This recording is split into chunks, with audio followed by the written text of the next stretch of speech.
신약성경 345면 디모데후서 4장 1절로부터 8절까지의 말씀 교독하겠습니다. 하나님 앞과 살아있는 자와 죽은 자를 심판하실 그리스도 예수 앞에서 그가 나타나실 것과 그의 나라를 두고 엄히 명하노니 너는 말씀을 전파하라. 때를 얻든지 못 얻든지 항상 힘쓰라. 범사의 오래 참음과 가르침으로 경책하며 경계하며 권하라.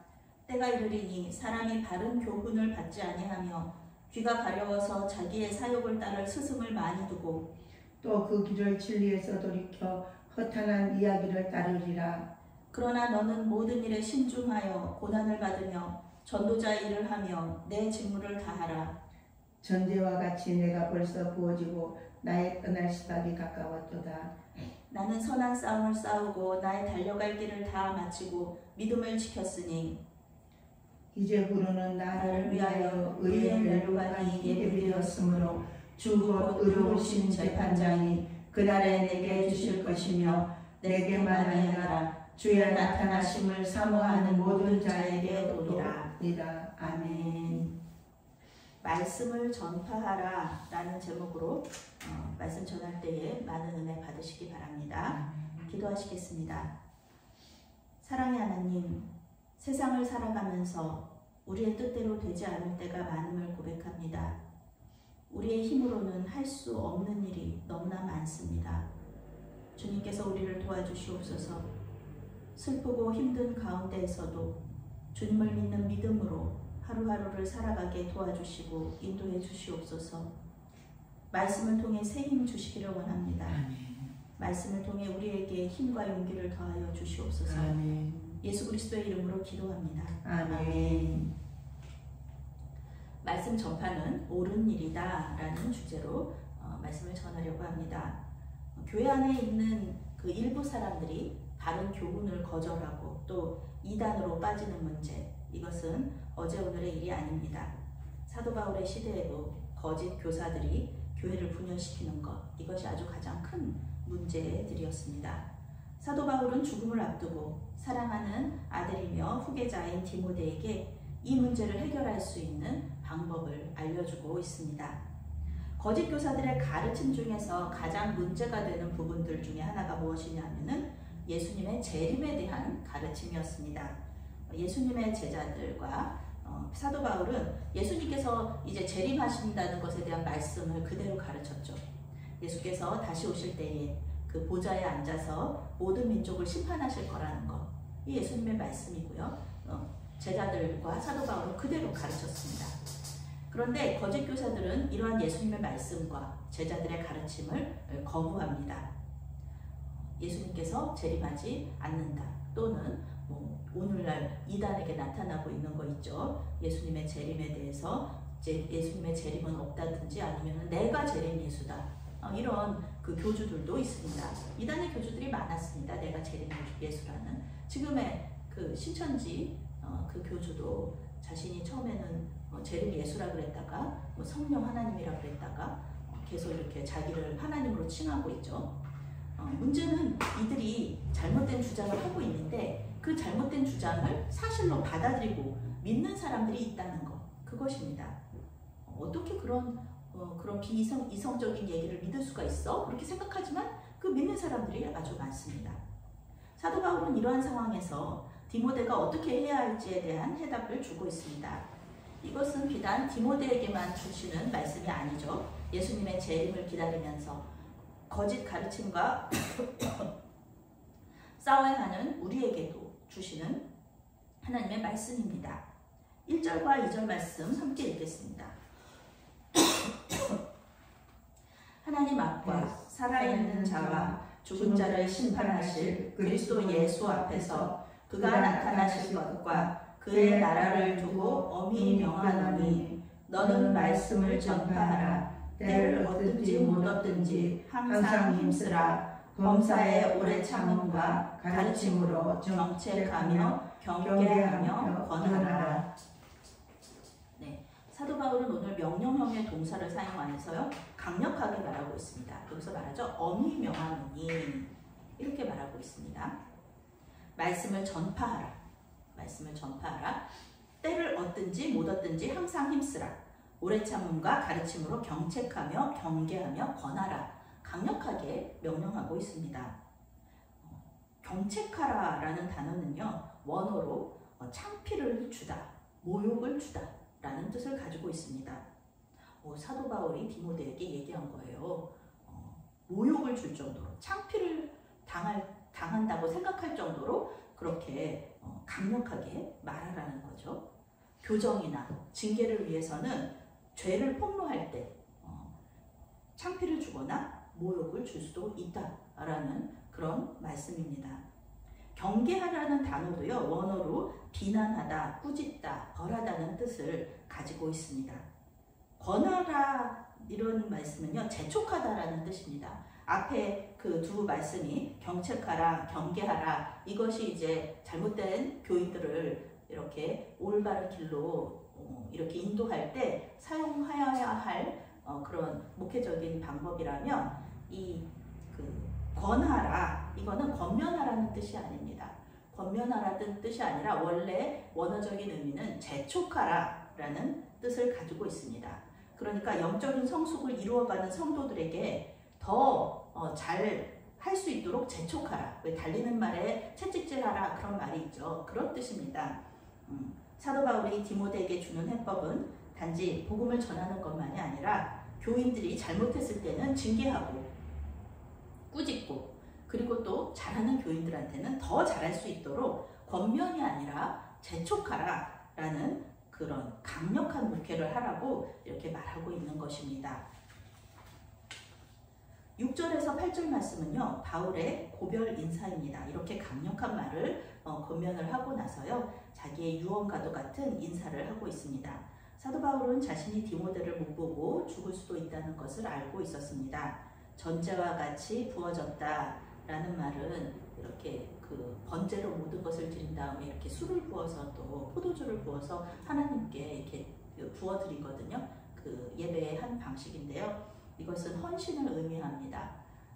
믿음을 지키기 위해서 자기는 헌신하겠다. 이 헌신이 순교로 이어진다고 할지라도 나는 헌신하겠다. 하나님 앞에 그런 뜻입니다. 그것을 각오했다. 예수님처럼 십자가 죽음을 선택하신 우리 예수님처럼 사도 바울도 자신은 믿음을 지키겠다. 이렇게 각오를 한 것입니다. 지금이라도 믿음을 버리면 감옥에서 나갈 수 있지만 그는 믿음을 버리는 것보다 믿음을 지키고 죽는 것을 선택한 것입니다. 그는 선한 싸움을 싸웠고 달려갈 길을 마쳤고 믿음을 지켰다. 이렇게 말하고 있습니다. 이 고백은 사도 바울이 어떤 삶을 살았는지에 대한 설명입니다. 사도 바울은 다메섹에서 부활하신 예수님을 만난 이후 항상 고난 속에서, 물론 사역 가운데 기쁨도 있었지만 항상 고난 가운데 살았잖아요. 박해 가운데 살고, 또 복음을 전하는 것 자체가 굉장히 기쁘고 감사한 일이고 항상 또 그 안에서 이렇게 주님께서 주시는 만족이 있지만 힘든 일입니다. 이런 힘든 가운데서도 믿음을 버리지 않고 복음 전도자의 사명을 잘 감당했다. 정말 하나님의 은혜다. 이렇게 얘기하는 거죠. 사도 바울은 달려갈 길을 마쳤다고 얘기하지만 그 경기에서 내가 승리했다고는 얘기하지 않습니다.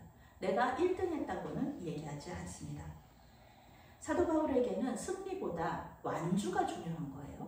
그 마라톤처럼, 마라톤에서 물론 1등하는 선수들도 굉장히 잘했다 하지만 완주가 중요한 거거든요. 저도 산티아고 길을 걸을 때 산티아고 길의 중간에 이렇게 돌아오시는 분들도 많은데 그 완주를 800km 넘는 그 길을 완주했다는 것이, 어떤 사람들은 2주 만에도 걷고 어떤 사람들은 3주 만에도 걷고 보통 33일 걸린다고 하는데 저는 43일 걸렸거든요. 그런데 그것이 빨리 걷는 게 중요한 게 아니라 끝까지 걸었다는 것, 그것이 더 큰 의미가 있습니다. 1등으로 들어오는 것보다 끝까지 달려서 결승점에 들어왔다는 것, 그것이 중요하다. 이 사도 바울은 이야기하고 있습니다. 그 과정 가운데 하나님과 계속 동행한 거죠. 중요한 겁니다. 사도 바울은 자신과 예수님의 재림을 사모하는 모든 사람들에게 의의 면류관이 기다리고 있다. 이렇게 말하고 있습니다. 자신은 복음을 전했다는 이유로 사형을 당하지만 복음을 전하는 일은 죽을 죄가 아니다. 나는 옳은 일을 했다. 나는 죄인이 아니다. 그는 사형을 당할 만큼의 죄를 짓지 않았습니다. 의의 면류관은 의롭다, 옳다는 상을 받는 것입니다. 사도 바울은 죽을 죄를 지은 것이 아니라 옳은 일을 했습니다. 당시의 사람들은 사도 바울을 정죄하고 심판해서 사형에 처했지만 다시 오실 예수님은 사도 바울에게 잘했다, 충성된 종아, 너는 옳은 일을 했다, 이렇게 칭찬하시면서 오히려 바울을 심판했던 사람들을 심판하실 것이다 라고 사도 바울이 지금 이야기하고 있는 것입니다. 오늘 사도 바울은 자신에게 주어진 시간 동안 주어진 사명을 잘 감당했다 이렇게 고백하고 있습니다. 그러니 디모데야, 너도 나처럼 나의 본을 따라서 너에게 주어진 시간 동안 너에게 주어진 사명을 잘 감당해라. 지금 너의 주어진 사명은 에베소 교회를 잘 목회하는 것이겠죠. 이 명령은 하나님께서 사도 바울의 말을 통해 우리에게 주시는 말씀이기도 합니다. 만약 구원받는 것이 천국에 가는 것이다, 그걸로 끝난다 라고 얘기했다면 주님께서는 우리가 구원을 받는 그 즉시, 예수님을 영접한 그 즉시 하나님 나라로 올라가게 하셨을 것입니다. 그러나 주님께서는 구원을 받은 후 이 남은 시간을 우리에게 허락해 주셨어요. 남은 시간 동안 주어진 사명을 감당하라 라는 말씀이시죠. 그 사명은 바로 오늘 말씀에 따르면 말씀을 전파하라는 것입니다. 사도 바울은 자신의 생명을 바쳐서 주님의 사명을 감당했다고 말합니다. 거룩한 산제사로 자신을 드린다는 것, 그것은 자신의 생명을 드리는 것입니다. 우리가 예배할 때에 물질을 드리고 또 우리가 시간을 드립니다. 우리의 모든 것들을 하나님 앞에 올려드리는 것이죠. 이것은 단순히 돈을 드리고 그리고 시간을 하나님께 드리고 우리의 그 노동력을, 우리의 힘을 하나님께 드린다, 이런 의미가 아닙니다. 우리의 삶과 수고한 모든 것들을 하나님께 드리는 것입니다. 사도 바울은 자신의 생명을 주님께 드리다가 이제 때가 되어 죽음을 앞두고 있습니다. 그는 죽음을 두려워하지 않았습니다. 그에게 죽음은 그저 원어적인 뜻이 그래요. 그저 군인이 이제 장막을 걷는 거예요. 행군을 하다가 오늘 여기서 이렇게 합숙을 하고 텐트 치고 자고 그리고 내일이 돼서 다른 곳으로 이동하기 위해서 텐트를 걷는 것, 그것이 죽음입니다. 다른 훈련지로 떠나는 것이고요. 또 배가 부두에 묶여 있는데 그 줄을 풀고 대항으로 나아가는 그 시작, 그것이 바로 죽음이라는 것입니다. 그에게 죽음은 새로운 세상으로 나가는 여행의 시작을 의미했습니다. 그러니 디모데에게 유언과 같이 말하지만 사실은 이건 작별 인사죠. 담담하게 작별 인사를 하고 있습니다. 나는 이제 떠난다라는 것이죠. 나는 이제 죽는다가 아니라 나는 이제 떠난다라고 얘기하는 것입니다. 사도 바울에게 복음 전도자로 살았던 30여 년의 세월은 고난의 시간이 아니라 기쁨과 영광의 시간이었습니다. 최선을 다해서 달렸고 완주했습니다. 아주 힘든 경기였지만 결국 그는 결승점을 눈앞에 두고 있습니다. 그는 부활하신 예수님을 만났고요. 이제 부활하신 주님께로 가서 영원히 그분과 함께 살 것입니다. 그것을 기대하며 디모데에게 마지막 유언을 남긴 것입니다. 디모데는 사도 바울과의 이별을 슬퍼했지만 그의 믿음과 복음을 저버리지는 않았습니다. 디모데도 결국은 순교의 길을 가게 되죠. 그렇게까지 하면서 복음을 지켰고 또 그 복음을 다른 후계자에게 잘 전달해 주게 됩니다. 사랑하는 메아리교회 성도 여러분, 복음 전도자의 길은 고통을 참고 이겨내야 하는 길입니다. 복음 전도자가 목사만 복음 전도자가 아니라 예수를 믿는 모든 사람들이 복음 전도자죠. 많은 사람들이 복음을 듣지 않고 자신들이 좋아하는 말씀만 듣기를 원합니다. 딱딱한 음식은 먹지 않고 부드러운 음식만 먹기를 원합니다. 마치 어린아이가 어머니에게 엄마 햄 주세요, 소세지 주세요 이렇게 대답하는 것과 같죠. 야채는 안 먹고 햄이나 소세지만 먹는 것이죠.